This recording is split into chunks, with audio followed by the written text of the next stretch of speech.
안녕하세요, 구독자 여러분. 오늘은 한 가족을 뒤흔든 충격적인 사건을 이야기해 드리겠습니다. 부모님은 손주의 미래를 위해 통 큰 결정을 내렸습니다. 우리 손주 유학 보내는 거 어때? 아들은 깜짝 놀라며 부모님을 바라보았습니다. 정말요, 어머니, 아버지. 기쁨이 가득한 목소리였습니다. 그러나 며느리의 표정은 미묘하게 변하고 있었습니다. 어머님, 아버님, 정말 그렇게까지 해주시는 거예요? 며느리는 애써 미소를 지으며 조용히 물었습니다. 부모님은 흐뭇한 얼굴로 고개를 끄덕였습니다. 그래, 우리가 학비를 부담할 테니 손주를 위해 좋은 기회를 만들어 주고 싶구나. 아들은 감격하며 손을 모았습니다. 진짜 감사합니다. 그 순간 며느리는 살짝 시선을 돌렸습니다. 아들은 부모님을 향해 연신 고개를 숙이며 감사 인사를 했습니다. 저희한테 이런 기회를 주시다니 정말 꿈만 같아요. 그러나 며느리는 입술을 지그시 깨물었습니다. 그녀의 눈빛은 어딘가 불안해 보였습니다. 그리고 예상치 못한 질문을 조심스럽게 꺼냈습니다. 어머님, 그런데 그 유학비는 어떻게 보내실 생각이세요? 부모님은 당연하다는 듯이 미소를 지으며 대답했습니다. 학비야 당연히 학교 측으로 직접 보내야지. 기숙사비랑 생활비도 필요한 만큼 우리가 챙겨줄 거란다. 그러자 며느리의 표정이 살짝 굳어졌습니다. 아, 그렇군요. 그녀는 잠시 머뭇거리더니 조심스럽게 말을 이었습니다.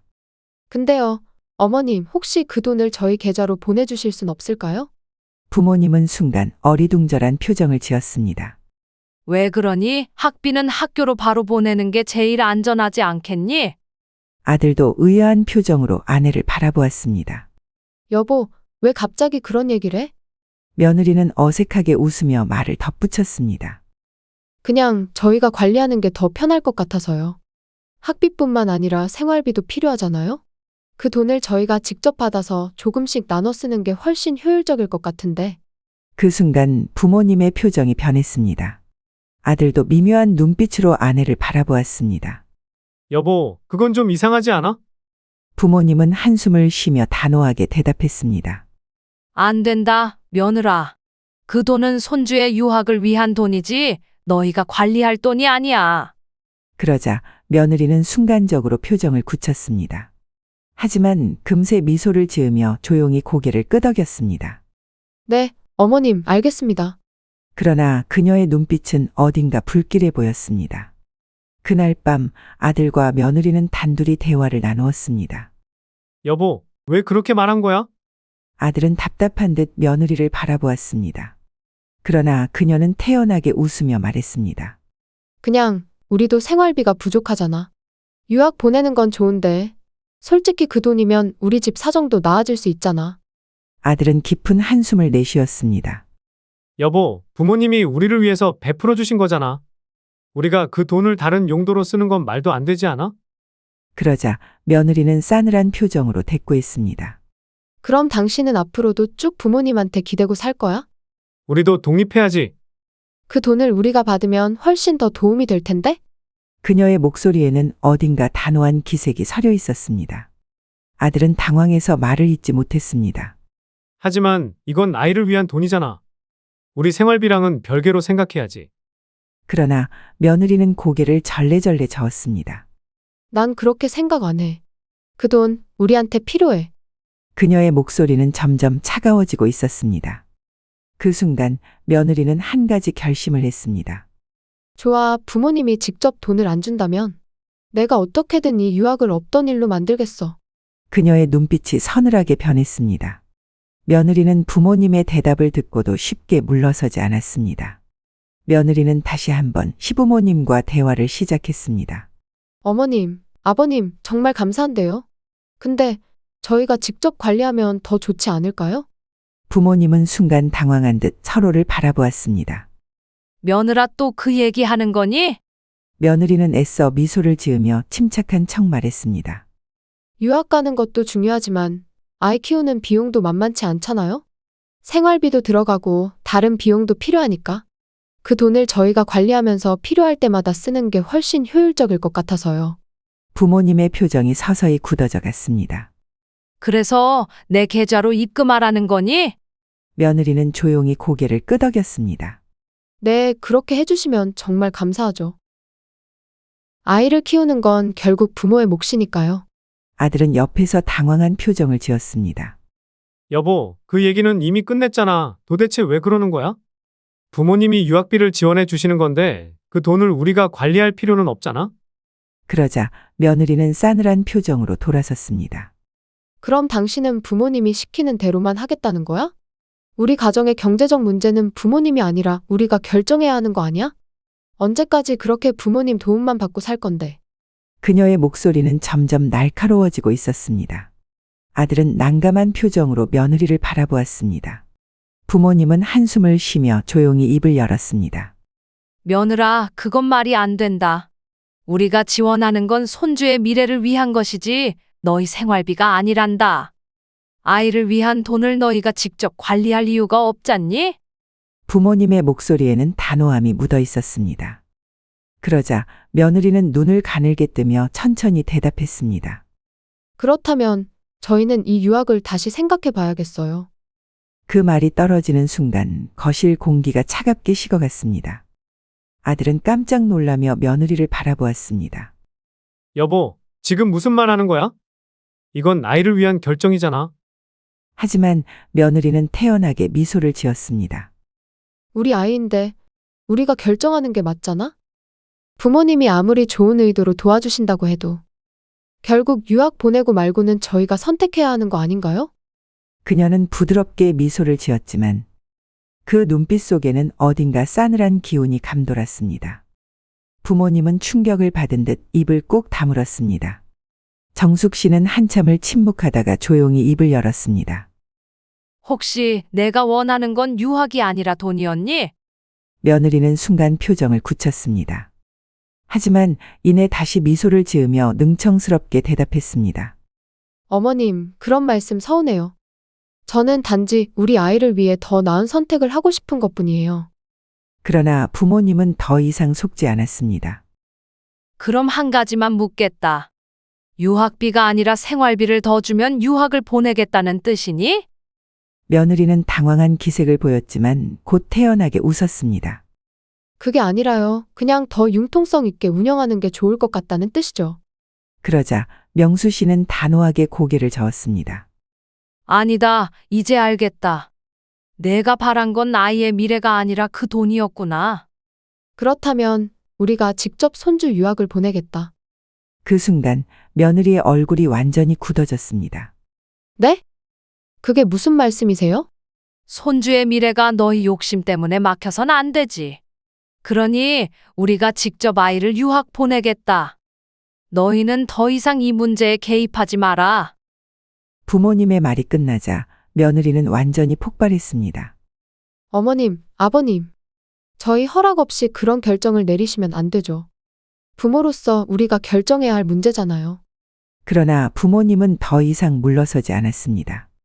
그래? 그럼 유학비도 필요 없겠구나? 손주의 미래를 위해 우리가 내린 결정이다.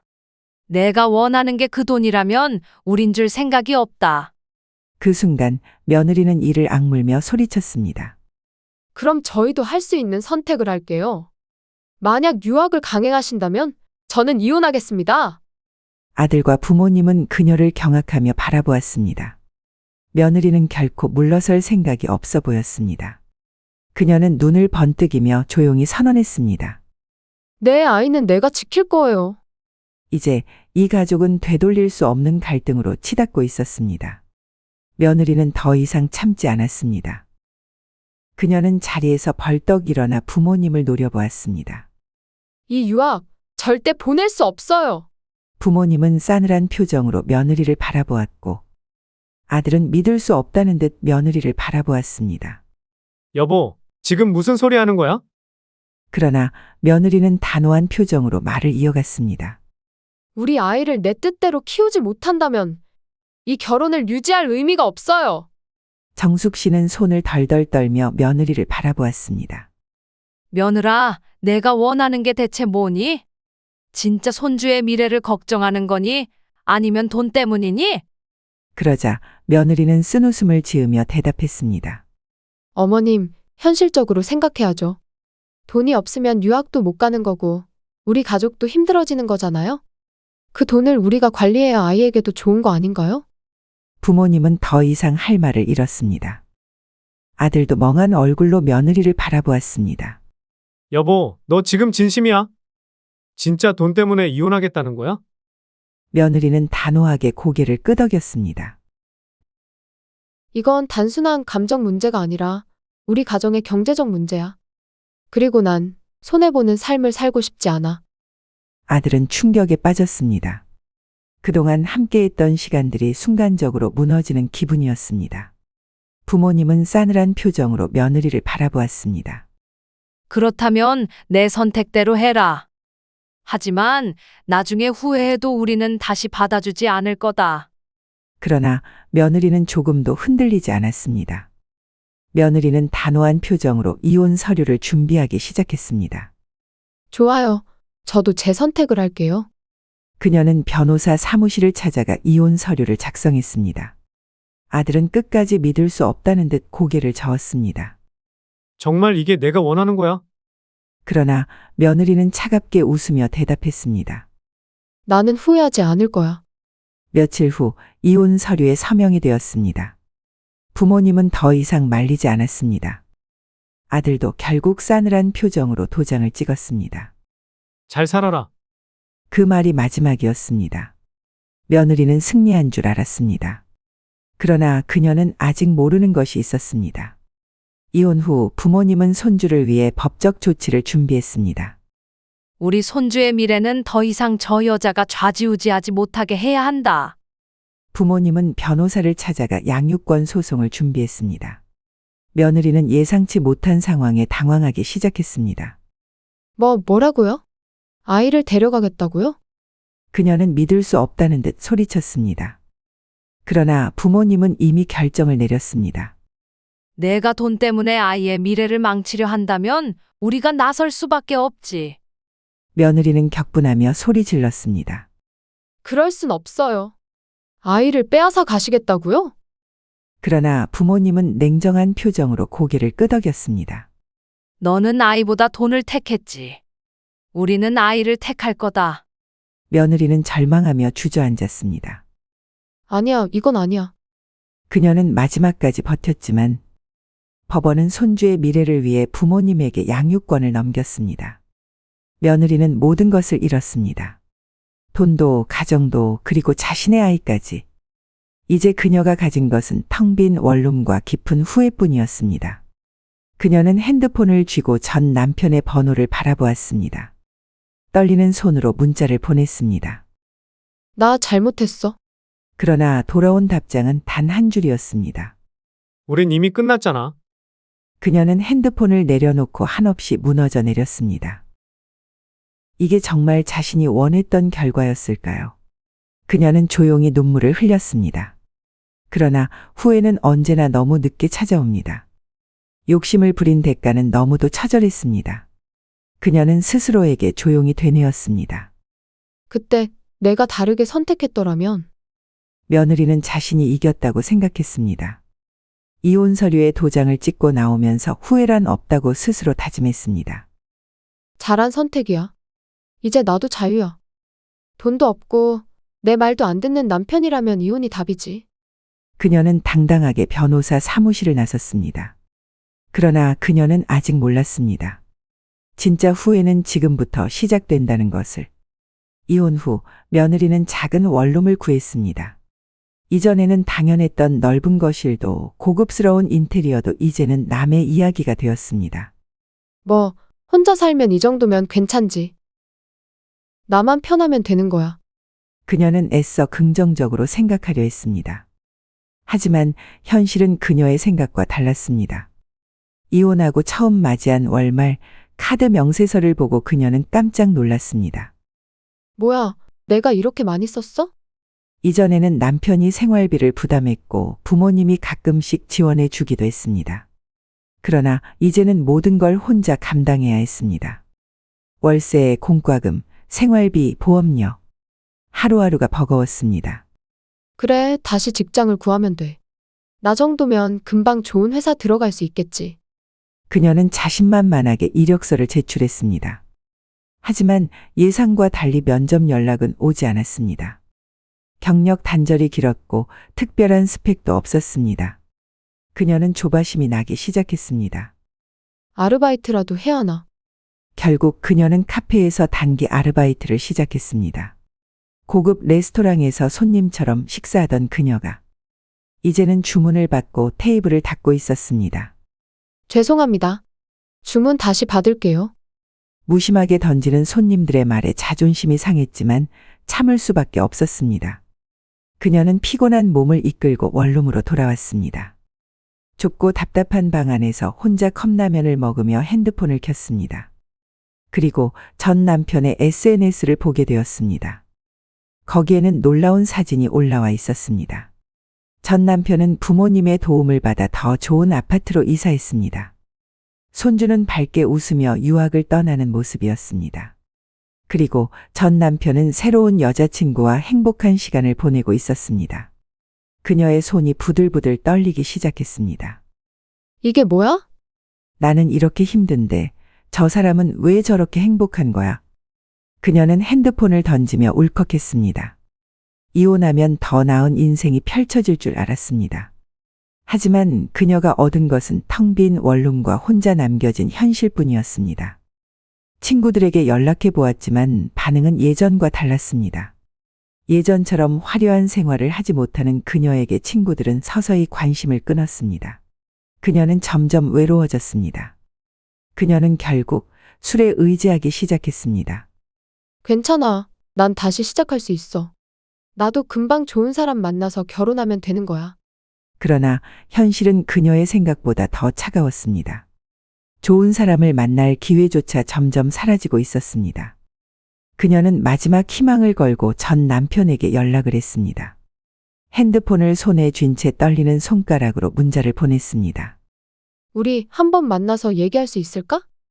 하지만 돌아온 답장은 단 한 줄이었습니다. 우린 이제 남이야. 그녀는 핸드폰을 내려놓고 한참을 멍하니 있었습니다. 그녀는 그제야 깨달았습니다. 모든 것을 스스로 망쳐버렸다는 것을. 그녀는 돈을 택했고 사랑을 버렸습니다. 그러나 결국 돈도 얻지 못했고 모든 걸 잃었습니다. 그녀는 텅 빈 방 안에서 혼자 울기 시작했습니다. 욕심을 부린 대가는 너무나도 처절했습니다. 그녀는 조용히 중얼거렸습니다. 그때 내가 다르게 선택했더라면 그러나 후회는 언제나 너무 늦게 찾아옵니다. 그녀의 인생은 돌이킬 수 없게 되어버렸습니다. 며느리는 더 이상 버틸 힘이 없었습니다. 이혼 후 현실은 점점 더 가혹해졌습니다. 통장 잔고는 바닥을 보이기 시작했습니다. 카드값은 연체되었고 월세는 밀려가고 있었습니다. 나는 이렇게 살려고 이혼한 게 아닌데. 그녀는 머리를 감싸 쥐었습니다. 그동안 당연했던 것들이 하나둘 사라지고 있었습니다. 고급 레스토랑에서 즐기던 식사도, 명품 가방도, 편안한 삶도. 이제 남은 것은 싸구려 원룸과 텅 빈 지갑뿐이었습니다. 그녀는 벽을 짚으며 조용히 한숨을 내쉬었습니다. 그녀는 점점 코너에 몰리고 있었습니다. 버티고 싶었지만 더 이상 방법이 없었습니다. 결국 그녀는 전 남편에게 다시 연락했습니다. 핸드폰을 손에 쥔 채 망설였습니다. 제발, 제발 받아줘. 떨리는 손으로 메시지를 보냈습니다. 우리 한 번만 만나서 이야기할 수 있을까? 그러나 돌아온 답장은 차가웠습니다. 미안하지만 그럴 필요 없을 것 같아. 그녀는 핸드폰을 놓치며 멍하니 있었습니다. 그제야 그녀는 완전히 깨달았습니다. 자신이 모든 걸 망쳐버렸다는 것을. 전 남편은 이미 새로운 가정을 꾸리고 있었습니다. 부모님은 손주와 함께 행복한 시간을 보내고 있었습니다. 오직 그녀만 아무것도 가지지 못한 채 텅 빈 원룸에서 살아가고 있었습니다. 이게 내가 원했던 삶이었어? 친구들에게도 연락해 보았지만 반응은 예전과 달랐습니다. 서서히 그녀를 멀리하는 친구들. 그녀는 혼자가 되었습니다. 돈도 사랑도 가족도 이제는 아무것도 남지 않았습니다. 그녀는 조용히 눈을 감았습니다. 후회가 밀려왔습니다. 이혼만 안 했어도 이렇게까지 망하지는 않았을 텐데.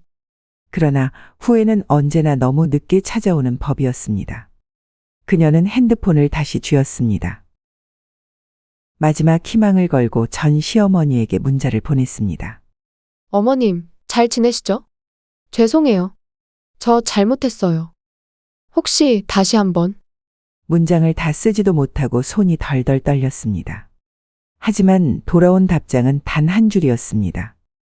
앞으로 우리 가족과 연락하지 말아라. 그녀는 핸드폰을 떨어뜨렸습니다. 이제 정말 끝이었습니다. 그녀는 스스로를 조용히 비웃었습니다. 이게 내가 원했던 인생이었나? 텅 빈 원룸 안에서 혼자 흐느끼는 그녀. 모든 걸 잃은 채 남은 것은 후회뿐이었습니다. 여러분이라면 어떤 선택을 하시겠습니까? 욕심이 앞서면 결국 모든 걸 잃게 됩니다. 부디 오늘의 이야기가 여러분께 작은 깨달음을 주었길 바랍니다.